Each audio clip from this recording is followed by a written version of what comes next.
The sun was shining outside the tall glass building of Xenix Corporation. People in suits walked quickly, holding expensive phones and coffee cups. They looked rich, confident, important. Inside the lobby, everything looked perfect. Clean white. Floors, gold elevators, and a glowing logo that said, Xenix, building the future. Then the main doors opened. A young woman stepped in. Her name was Alina Voss. She didn't wear a suit. Her clothes were simple. Her shoes looked old.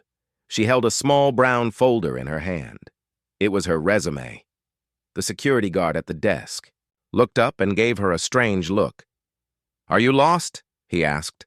Alina smiled gently. "I'm here for the interview. Receptionist position." The guard pointed to the waiting area. His tone was cold. "Sit there. Someone will call you." Alina sat quietly. People walking by stared at her. Some whispered. One young man laughed. "She looks like a cleaner." Alina didn't say anything. She just looked at the Xenix logo and stayed calm. 20 minutes later, "Miss Alina Voss?" a voice called. She stood up. A woman in a sharp black dress was waiting. She looked annoyed. "Follow me," she said, turning quickly. Alina followed her through shiny hallways. Everyone they passed gave her the same look, pity, then a smirk. The woman stopped at a big glass door. "Wait here, the CEO wants to see you himself." She looked confused. "I don't know why." Inside the CEO's office. The office was huge, a long table, a wall of screens. And behind a sleek black desk sat Mr. Karen, CEO of Xenix. He was in his 40s, expensive suit, cold eyes, the kind of man who smiled only when he was winning. When Alina entered, he raised one eyebrow. "You're Alina Voss?" he asked. "Yes, sir." He looked at her resume. He didn't even try to hide his laugh. "You were a janitor for 3 years?" "Yes." "Before that, waitress. And before that?" "Nothing." He threw the paper on the desk. "You want to work at Xenix?" Alina stood calmly. "I'm applying for receptionist. I believe I can handle the job." He chuckled, then leaned back. "You have no degree, no experience in tech, nothing impressive at all." His assistant in the room laughed too. "She probably doesn't even know how to use our system." Karen nodded. "You know what, Alina? Let me be honest. I like bold people, but this," he pointed at her resume again, "this is just sad." Silence filled the room, but Alina didn't look hurt. She just smiled. She spoke slowly, clearly. "Let's see where we both are. 1 year from today." Karen laughed louder. "Are you threatening me?" "No, sir," she said softly. "Just sharing a thought." Back in the lobby, Alina walked out of the elevator. The receptionist didn't even look at her. The guards laughed behind her back. "Did she really think she'd get the job?" one whispered. Outside, she stepped into the sunlight. She looked up at the tall Xenix building. Then, she reached into her bag. She pulled out a small black device. It looked like a phone, but there was no screen, just a glowing light. She pressed her thumb on it. A green light blinked. Access level, stage 1, complete. She smiled to herself. "Phase 1 is done," she whispered. Flashback. 1 month ago, in a small apartment in the old part of the city, Alina sat at her desk. Around her were notes, circuits, and blueprints, but one wall had only pictures. Picture of Xenix Corporation, picture of Mr. Karen, an old photo of Alina standing proudly next to a tech invention. Underneath it, written in red marker, "They stole it. They erased me." Alina used to be someone else, a tech genius, a young inventor. She had built something powerful, something big, but someone had taken it. The face in all her notes, the man who stole it, was none other than CEO Karen. Back to present. Alina stood near the bus stop. She didn't care about the laughs or the way they looked at her. They didn't know who she was. They didn't know what she had created. And they didn't know she was back. The night was quiet. Alina sat, alone in her small apartment. The lights were dim. Her laptop screen glowed in the dark. In front of her, a wall was covered with notes, news clippings, and photos. One photo stood in the center. It showed a younger Alina standing beside a shiny machine. Her smile was full of hope. Her hair was shorter, her eyes brighter. Below the photo, in red marker, 3 words were written, "Before they stole." She stared at that picture for a long time. Years ago. Flashback begins. 5 years back, Alina was not a receptionist. She wasn't a cleaner. She wasn't invisible. She was known as the bright girl from East Tech. She had built something that could change the future, an AI system that could predict machine failure before it happened, a powerful tool for industries and space travel. Her project won awards. People clapped for her. Tech firms wanted to meet her. But she was young, and she trusted the wrong people. One company approached her, Xenix Corporation. They called her for a partnership. They praised her, promised support. She signed papers, without a lawyer, without help, just trust. And then, they cut her off. The next month, Xenix announced a new invention developed by their in-house team. It was her invention. Her name was not there. No credit, no money, no calls, nothing. She tried to fight back, but no one listened. She was too small. They were too powerful. Back to present Alina blinked. Her hands were shaking a little. She looked at the screen. An old email was open, the last one she ever sent to Xenix. "You stole what I made. You may erase my name from papers, but not from history."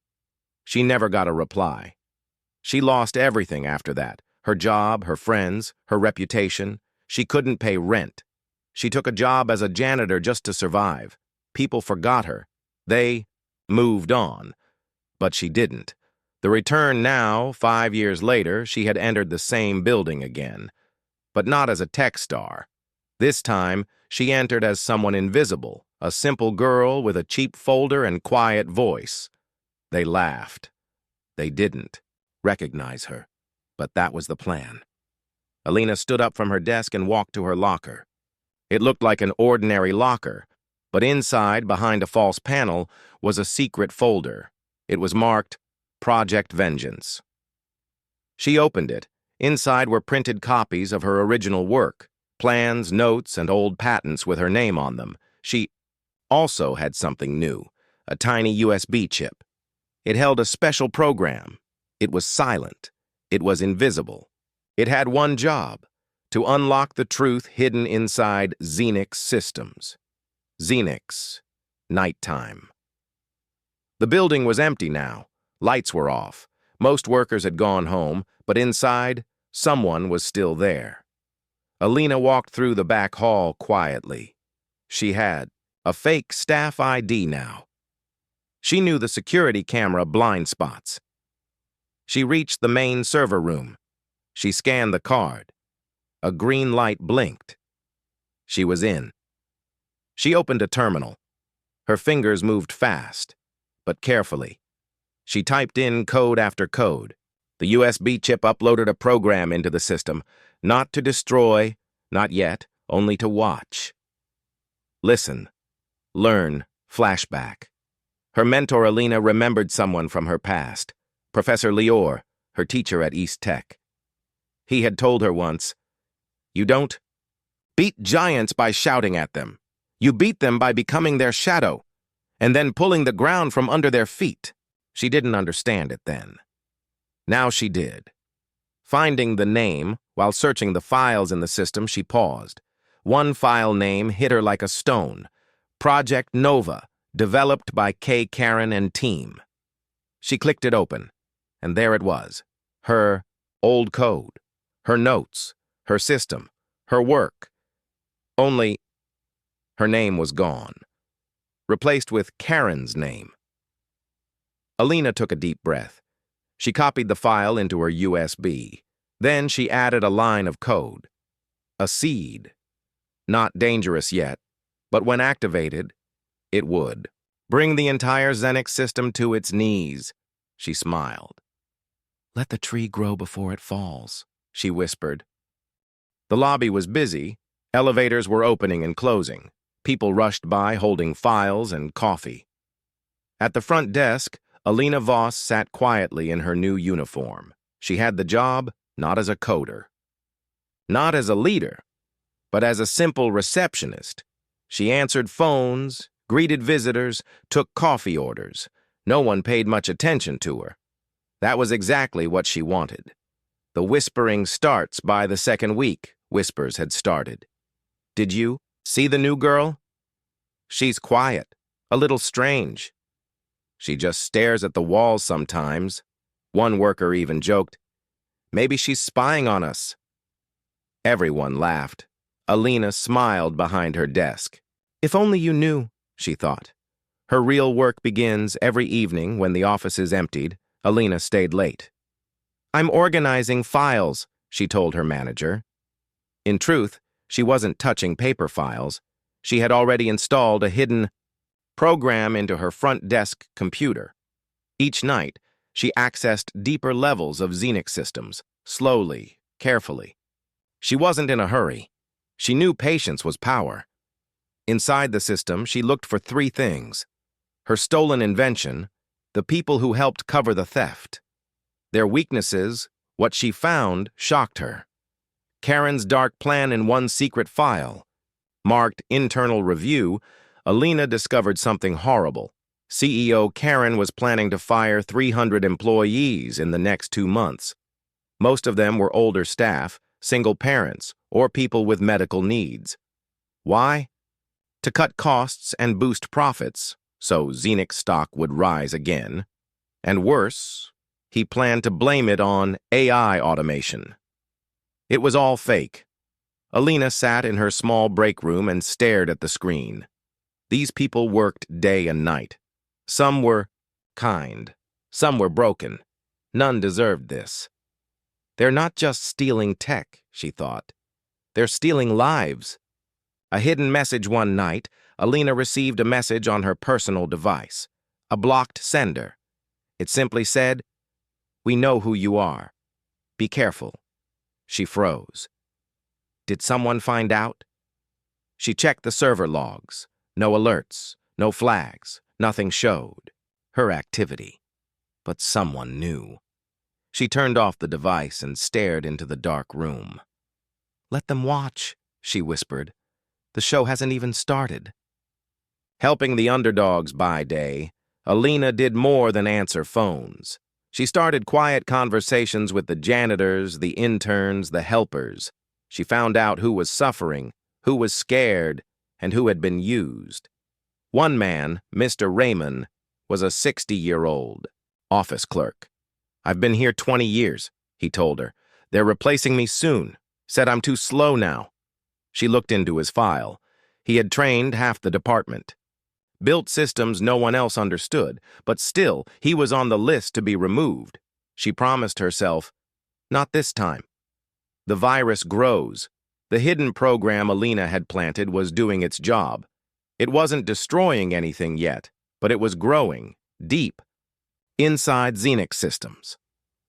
Watching, recording. It was like a silent tree, roots spreading quietly underground, waiting. Alina named it Echo, because when the time was right, it would make the whole building echo with truth. Suspicion rises one day. Caron passed by the front desk. He stopped. He looked at Alina. Something in her calm eyes bothered him. Do I know you from somewhere? He asked. Alina smiled politely. No, sir.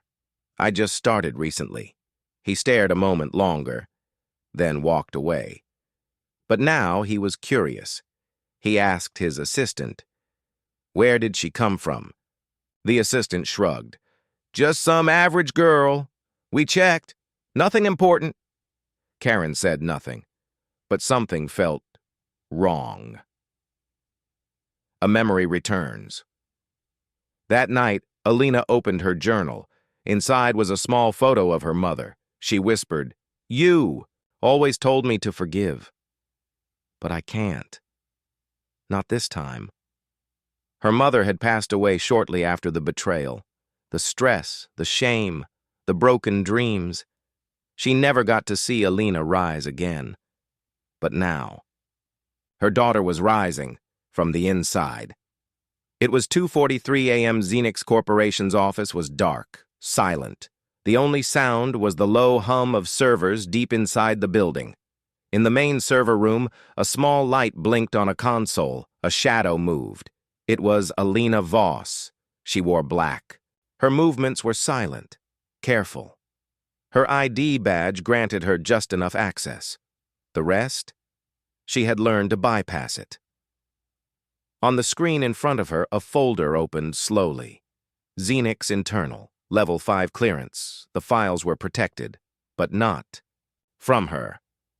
She typed a line of code, and one by one, the locked documents opened. What she saw made her eyes narrow. Secrets in plain sight, file after file revealed the truth. Xenix wasn't just using her invention, they had modified it. Sold it. Built an entire system around it. They named it Project Nova and claimed it was made by the company's research team, especially Karen, the CEO. It was being used by military contractors, governments, and mega corporations. The EE system Alina built to help people was now being used for profit and control, and Xenix had made billions. Her name, still missing.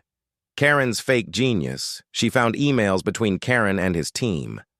In one, a developer wrote, "This code looks too advanced. Are you sure we built this?" Karen replied coldly, "Doesn't matter. It's ours now.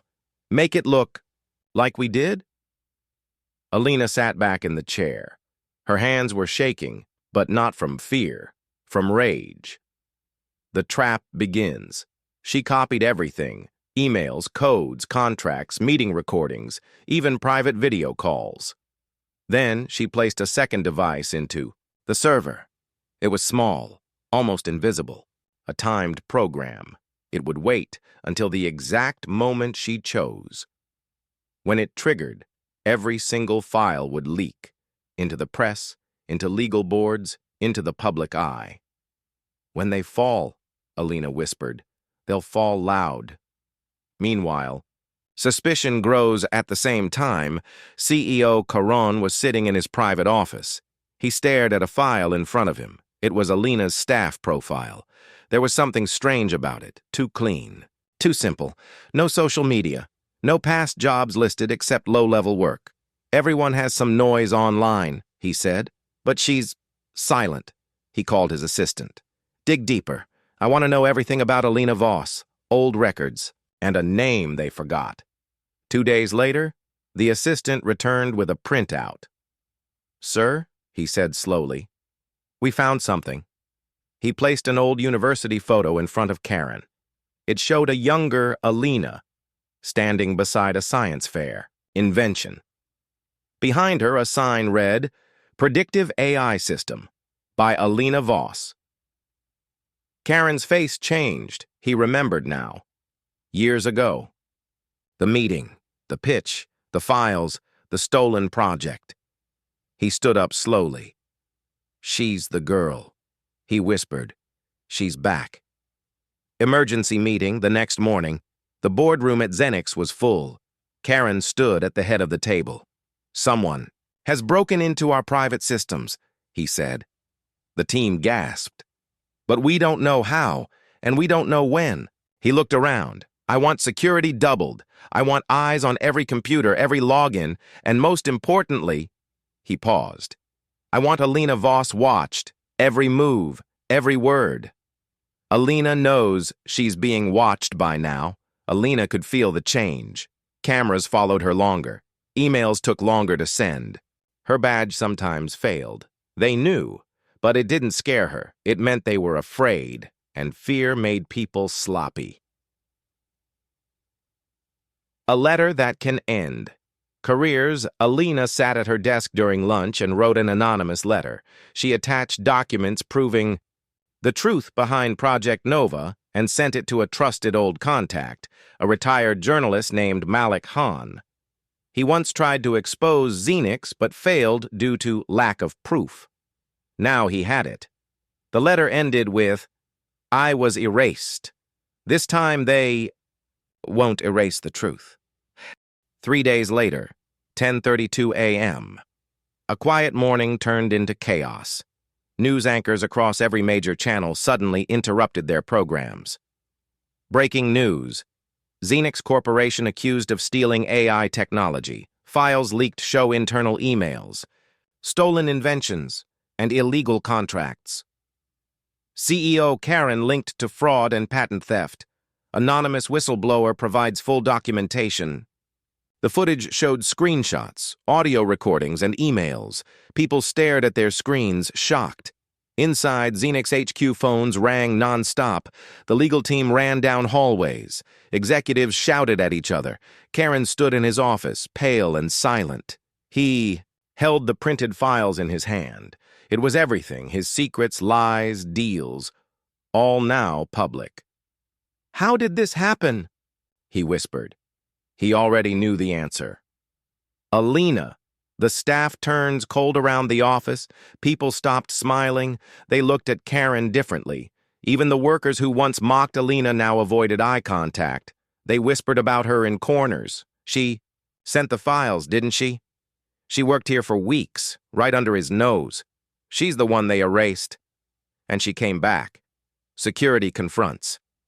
Alina that afternoon, 2 security guards came to Alina's desk. Ms. Voss, one of them, said, "Please come with us." Alina stood calmly. Everyone turned to watch. The room went silent. As she walked past them, someone whispered, "She's not just a receptionist." The interrogation room. Alina sat across from the company's internal investigator, a sharp-eyed woman named Marla Dorn. "You don't look scared," Marla said. "I'm not," Alina replied. "We know you leaked the files," Marla said. "We have every right to press charges," Alina smiled. "And I have every right to take you to court. You stole my invention. You erased my name. I have records going back 5 years. Patents, emails, timestamps, code signatures." She leaned forward. "And now, the world has them too." Marla stared at her. Alina wasn't bluffing. She had already sent everything to lawyers, tech boards, even government regulators. Xenix couldn't silence her anymore. Backlash begins within hours. Xenix stock crashed by 38%. Sponsors pulled out. A protest formed outside the building. Online, people demanded Karen's resignation. Former employees began sharing their stories. Justice for Alina started trending. The power of one truth. That night, a special news show aired Alina's story. She didn't show her face, but she spoke. Her voice was calm, strong. "I built something to help people. They took it and used it for greed. I was young, I was alone, but I didn't give up. You don't need power to fight the powerful. You just need truth and patience." People listened. Millions watched. Some cried. Meanwhile, Karen tries to fight back inside his office. Karen held a press statement. He planned to lie again, say it was all false, blame someone else. But just before he stepped onto the stage, an intern handed him a letter. No name, just one sentence. "You built your empire on stolen bricks. Now it's time to watch it fall." His hands shook. He didn't speak that day. He didn't show up at all. Alina's quiet exit. 2 days later, Alina packed her things, not in fear, not in shame. Her job at Xenix was over. Her real mission was complete. As she walked out of the building for the last time, staff members stood and clapped quietly. Even those who once ignored her, Mr. Raymond, the old office clerk, gave her a gentle nod. "You did it," he whispered. Alina smiled. "Not yet," she said. 6 weeks later, somewhere outside the city, Alina Voss sat in a small, quiet co-working space. The world was still talking about the fall of Xenix. News reporters followed Karen's court hearings. The company was breaking apart piece by piece. But Alina, she was building something new. Not for revenge, this time for change. Not a company, a movement. She called her new project Root, not a startup, not a corporation, a public platform open to everyone. It used her original system, the one Xenix had stolen. But now, it was free. No hidden contracts, no control from the top. People from all over the world joined in, developers, students, thinkers, creators. Together, they were rebuilding her invention the right way, and Root was growing faster than anyone expected. A message goes viral one night. Alina recorded a short video.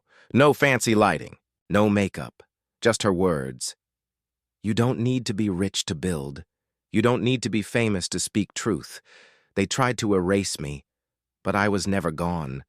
I'm not here to take power. I'm here to return it. To you. She posted it online. Within hours, it went viral. People shared it, quoted it, cried over it. Old friends return. Soon, her inbox filled with messages. Some were from people she hadn't seen in years. Nadia, her old college roommate, wrote, I knew you were always meant for something big. Can I help? Professor Hamid, who once tried to protect her work, offered to mentor her again. Even strangers sent letters. Your voice gave me hope again. Because of you, I didn't quit. We believe in you. Alina smiled softly. Maybe this is what rising really means, she whispered. Meanwhile, Xenix is burning back in the city. Xenix Corporation was falling apart. CEO Karen was forced to step down. Investors pulled out. The government froze its accounts. Former employees filed lawsuits, and the public had turned completely. Xenix was now a symbol of corporate greed, theft, and pride. In every protest, sign, one message stood out. Alina Voss was right. An offer. From the top one morning, a large tech company sent her an offer. It was huge. Money, staff, office towers.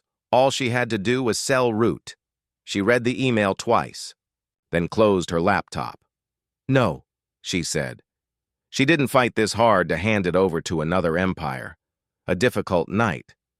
But not everything was easy. That night, she sat alone in her tiny kitchen. Tired, quiet, overwhelmed. Can I really do this? She asked herself. Her hands trembled. Her body felt heavy. For a moment, the silence felt too loud. But then she looked up and saw the old photo of her mother. She whispered, I'm not doing this alone, am I? The letter. She never sent that week. She wrote a letter. Not to send, just to let it out. To Karen, you thought I was weak, powerless. You laughed at my name. But my strength was never in a title. It was in what I refused to become. You. Enjoy your silence. I found my voice. She folded the letter and placed it in a drawer. It didn't need to be sent. She had already spoken louder than any email could. Root begins to change. Lives in just 1 month, Root began helping people across the world. A farmer in India used it to predict crop cycles. A student in Ghana built an education app from it. A hospital in Pakistan used it to manage patient data better. Alina watched these stories and felt something new in her heart. This is what it was always meant for, she said. A new team forms.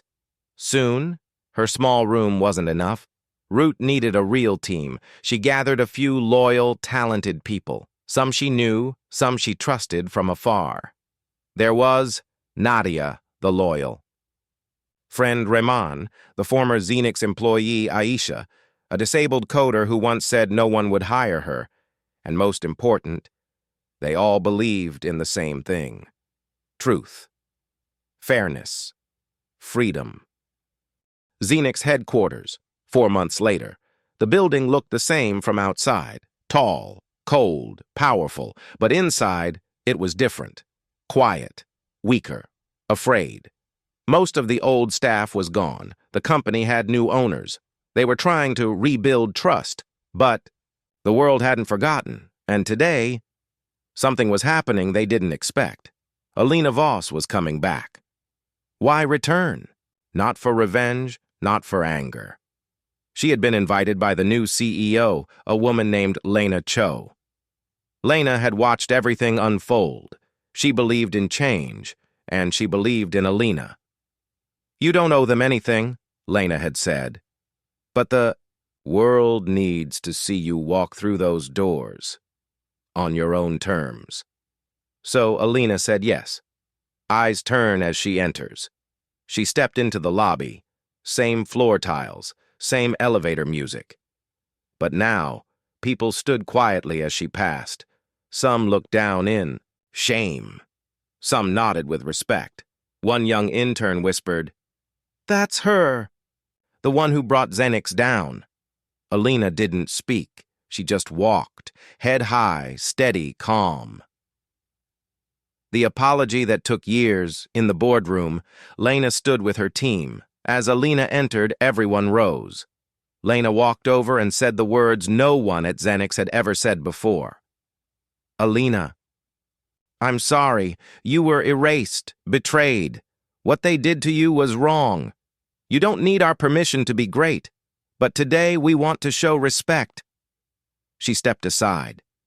Behind her, a glass wall lit up, showing a new installation.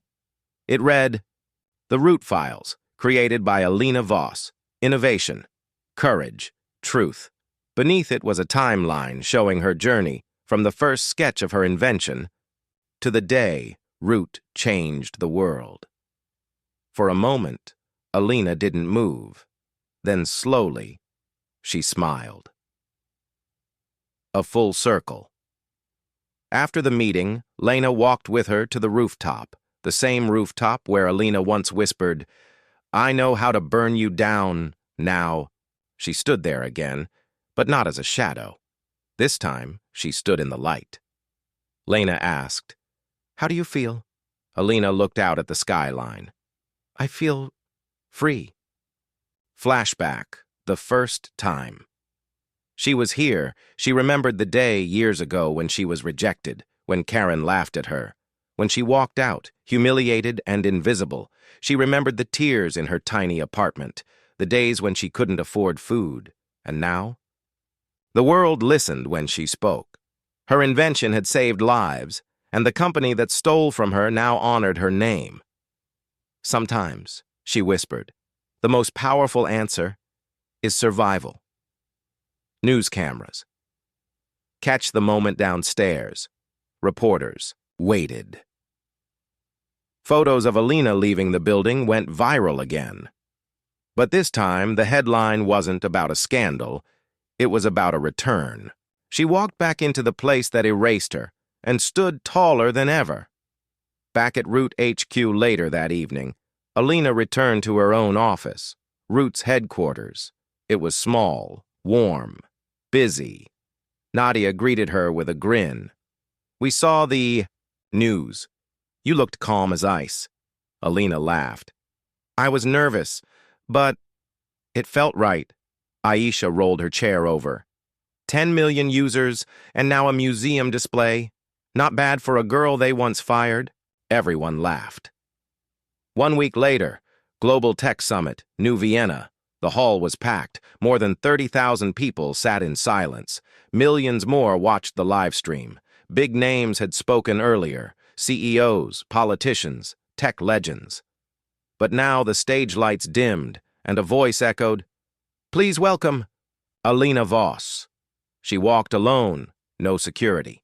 No spotlight crew, no music.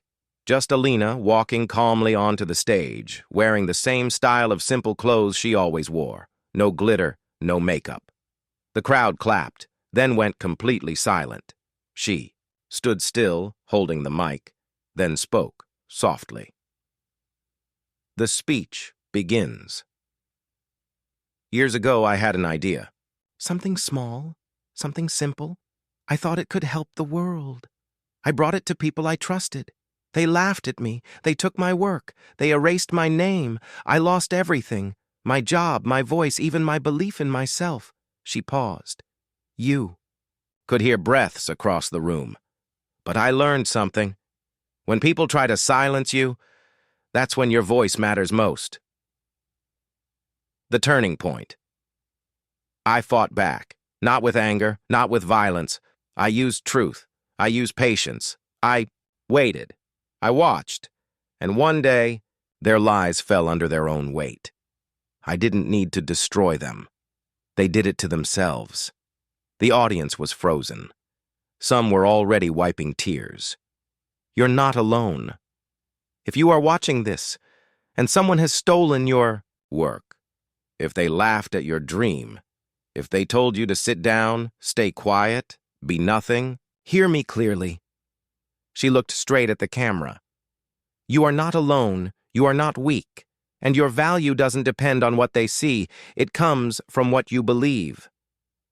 She shows the truth. Then, the screen behind her lit up. Images appeared, screenshots of the early code. Her handwritten notes, the rejection emails, the erased patent. They told me I had nothing, but this, she pointed at the screen, was always something, Root's true power. Now she showed how Root had changed lives. A school in a war zone used it to connect children to teachers. A blind engineer used it to design better voice tools. A teenager in Brazil started a free clinic software using her code. The audience gasped, clapped. She smiled.